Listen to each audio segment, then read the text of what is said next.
Chapter 5. After this there was a feast of the Jews, and Jesus went up to Jerusalem.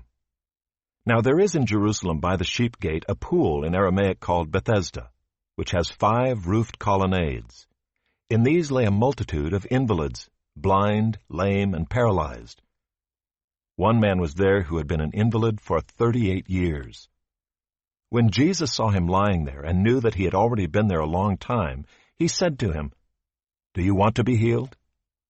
The sick man answered him, "Sir, I have no one to put me into the pool when the water is stirred up, and while I am going, another steps down before me." Jesus said to him, "Get up, take up your bed, and walk." And at once the man was healed, and he took up his bed and walked. Now that day was the Sabbath.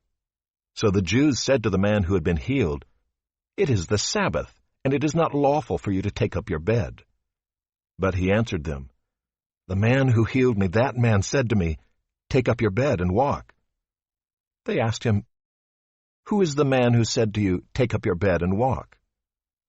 Now the man who had been healed did not know who it was, for Jesus had withdrawn as there was a crowd in the place. Afterward Jesus found him in the temple and said to him, "See, you are well.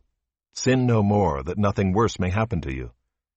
The man went away and told the Jews that it was Jesus who had healed him.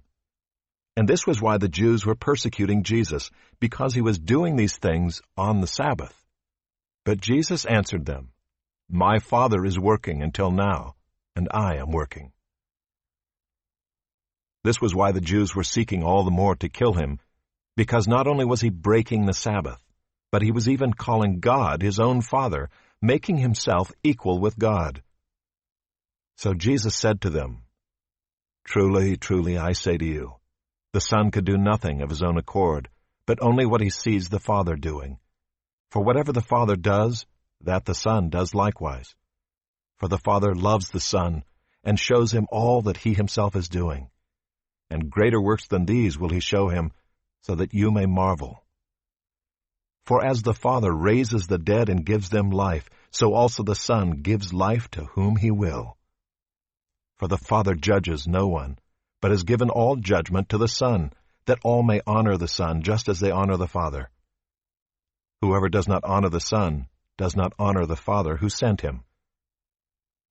Truly, truly, I say to you, whoever hears my word and believes him who sent me has eternal life. He does not come into judgment, but has passed from death to life.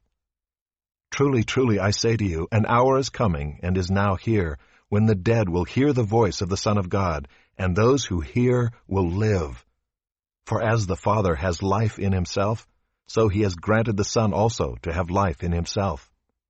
And he has given him authority to execute judgment, because he is the Son of Man. Do not marvel at this, for an hour is coming when all who are in the tombs will hear his voice and come out, those who have done good to the resurrection of life, and those who have done evil to the resurrection of judgment.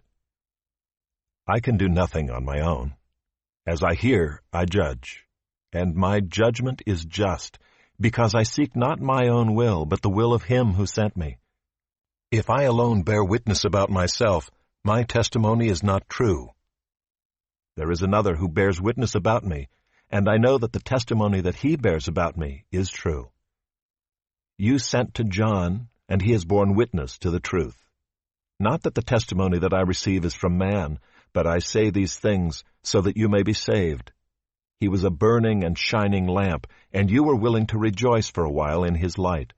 But the testimony that I have is greater than that of John. For the works that the Father has given me to accomplish, the very works that I am doing, bear witness about me that the Father has sent me. And the Father who sent me has himself borne witness about me. His voice you have never heard, his form you have never seen, and you do not have his word abiding in you, for you do not believe the one whom he has sent.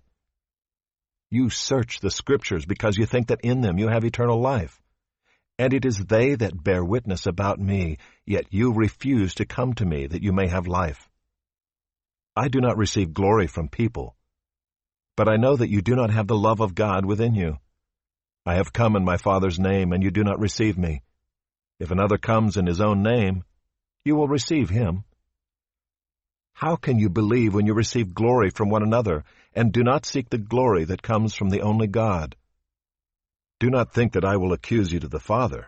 There is one who accuses you, Moses, on whom you have set your hope. For if you believed Moses, you would believe me, for he wrote of me. But if you do not believe his writings, how will you believe my words?